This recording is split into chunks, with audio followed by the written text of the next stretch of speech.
Good morning, guys. It is Monday at like 6:30 in the morning. I am currently in the student call room. Just wanted to say hi and tell you that I'm vlogging this week. I am done with the first half of my OB-GYN clerkship, where we were on obstetrics. So we were on labor and delivery. We also went to clinic and saw like what the maternal fetal medicine docs do, and now I'm on the gynecology service starting today, so I'm hoping to see at least one procedure today, and I have to give a presentation to the clerkship director on a case that I saw, so I'm a little nervous about that, but I think it'll be okay. But yeah, I'm hoping to vlog this week. I will also be on night float at some point, and yeah, I'm enjoying this rotation and have to like really start studying for the shelf exam that's in 3 weeks as well.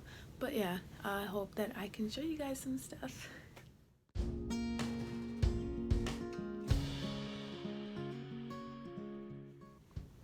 You guys, I'm so sorry. Look how greasy I am. So I really wanted to talk to you guys throughout the day, but it was madness. Like, so this morning had to like go consult with the resident. Then another resident came to tell me that the attending was looking for me to go to the OR with him. So I ended up going to the OR. I saw another patient had a massive ovarian tumor, like probably a little smaller than my head. And then we ended up going to the pathology lab so the pathologist could read the specimen in like real time so that they could go tell the patient and her family what it was. They actually don't know if it's malignant. It might be. I don't know, but it was craziness. And now I'm sorry that I'm so greasy and oh god. And now I'm gonna go study. So I'm sorry I didn't have much to show. I hope that throughout the week I have more to show you guys. Good morning, guys. It is Tuesday at like 4:45 in the morning, and I'm making some coffee so that I can go to school in a little bit. We have to be there at 6 a.m. every morning, and today I am going to be on the GYN like clinic side of things all day. So we'll see how it goes. I'm tired, but hopefully I at least get to do some pelvic exams and breast exams today. But we'll see what my preceptor lets me do. So I got out of the OR around 6:30 and like had to do some other stuff and get my attending to sign an evaluation form for me. But yeah, I saw a total abdominal hysterectomy, which was cool, and I am now probably going to take a 45-minute mental break, and also I'm probably going to buy myself a snack that I don't deserve. Actually, you know what? I deserve it just for surviving today. So good. I almost said good morning, but it's like, I don't even know what time it is. What time is it? It's like 2 p.m. So I basically have been in bed all morning. I woke up at my normal time, which is like 4:30ish, and then I like went back to sleep, woke up, watched The Handmaid's Tale, took another nap, and then I was like, okay, it's probably time to get up because I start night float tonight to be at the hospital at 6.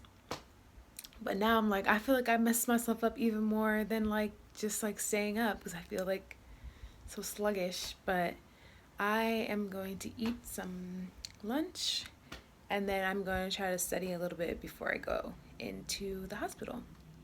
Hey guys, so I am at the hospital and I'm in my scrubs and my white coat.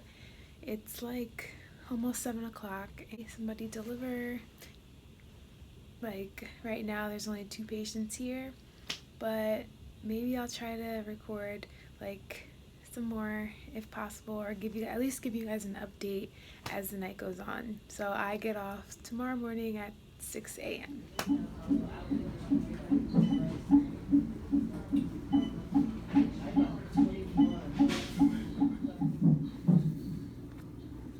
So it's like 11:45 p.m. I am waiting for my patient to deliver, but in the meantime we saw a consult in the ED and I spent some time reading my notes. So yeah, hopefully she delivers soon, and maybe there'll be time to like nap. I don't know, that's wishful thinking, but we'll see. It's like 2:40 in the morning. My patient started pushing at midnight and she delivered at like 1:13. So I'm gonna go get a snack because nothing's happening right now.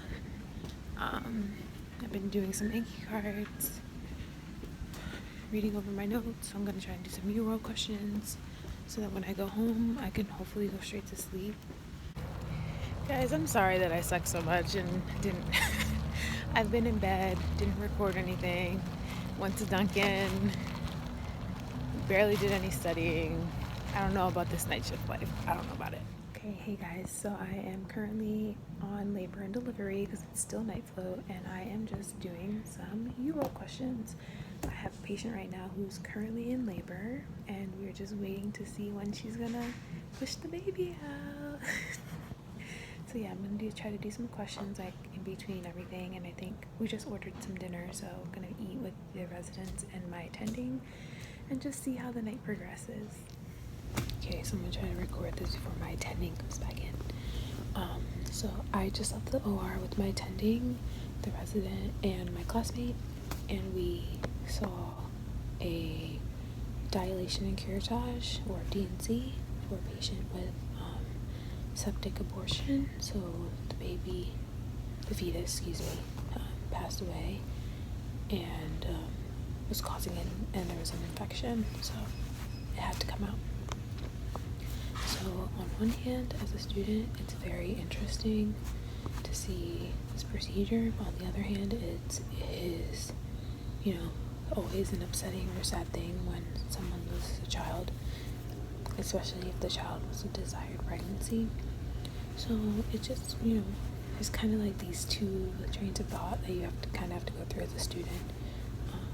So I feel like I just need to reflect on that a little bit, especially because it was my first one that I've seen. From an educational perspective, it was interesting because I got to hold the ultrasound machine so that the resident and my attending could see what they were doing. So that's cool. But also it's like an emotional thing. So yeah, I'm gonna try to update you guys on if anything else is happening. My patient, before I saw the DNC, delivered. She pushed once and delivered the baby. So amazing. Granted, it was her third child, so her body knew what to do. But still, one push and the baby was out. I just want it to happen for me. So Vanessa just delivered her first placenta. So gross, so excited. Yay! I did one before, so I'm happy that she got to do one. I was very hopeful that she would be able to do it today, and Alice she was right, as usual. And I was right. Yay. So yay, so happy for her. We survived. It's 6:15 a.m. on... Wait, what day is it? Friday! Oh my god, it's Friday! But we're working tonight! And we're working tonight! And I'm working Saturday. And Vanessa's working Saturday, and I will be in bed.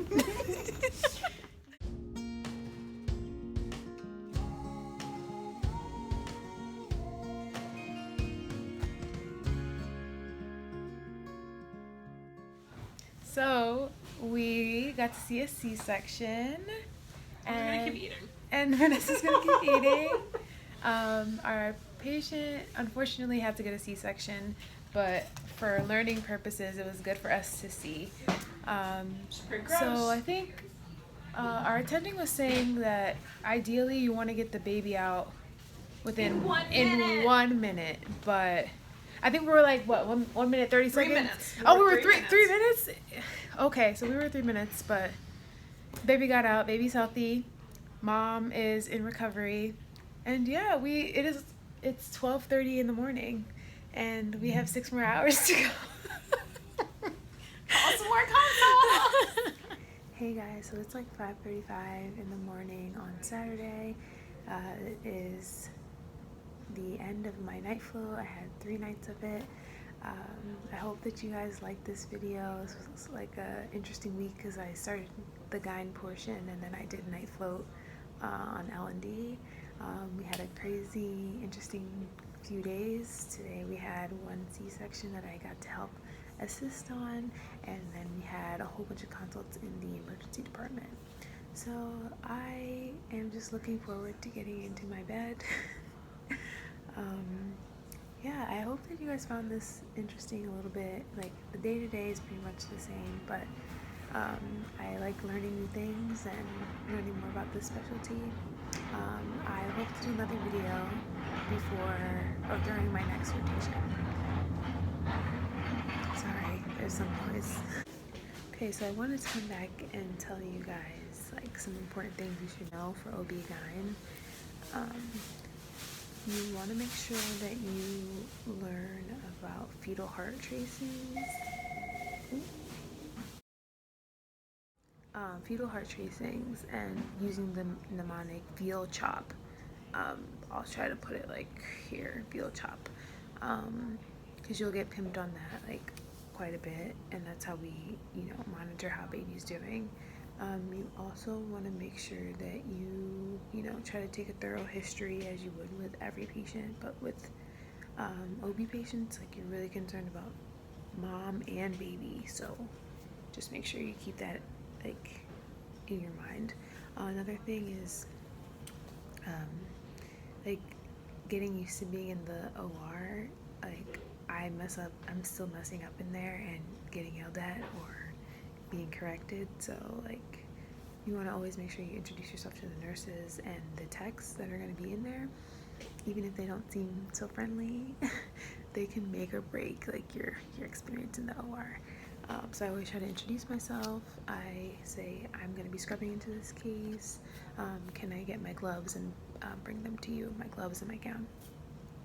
And I think that's super helpful, because then they know your name at least, or at least they know that you told them at some point, even if they don't remember.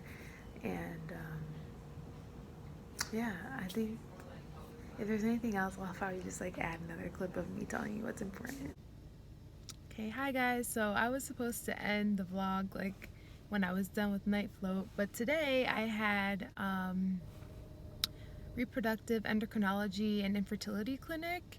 It's a private clinic that's associated with our school, and I just thought it was interesting because I got to see what it's like to be in that subspecialty of OB-GYN, and I think it was really eye-opening because I used to think that people that did IVF or went to see those types of doctors were people who had money, basically. Like, usually you hear about like celebrities doing it and having twins and stuff, but these were normal women, so that was like very eye-opening. And I learned that in New Jersey is one of 16 states where insurance actually covers infertility treatments. So that's if you have insurance and you're struggling with infertility, in New Jersey that you can seek medical attention. Of course, if you don't have insurance, you can't get that help and you have to pay out of pocket. But I didn't know that because I asked the fellow, I was like, do people pay out of pocket for this? And she told me that, so that was interesting. But I also got to see a lot of like diagnostic, imaging, like transvaginal ultrasounds and like antral follicle counts. And I finally actually learned like how to orient myself with the ultrasound, because one of the residents taught me. Because I really never knew what I was looking at, especially when it's like there's no baby in it, and so I also got to see 2 patients get egg retrieval, and I got to see like the doctors pull out a whole bunch of eggs, and I got to see what an egg looks like a live egg from a woman, which is really cool because like that's where we all come from, But yeah, I think I'm gonna actually end the vlog here now.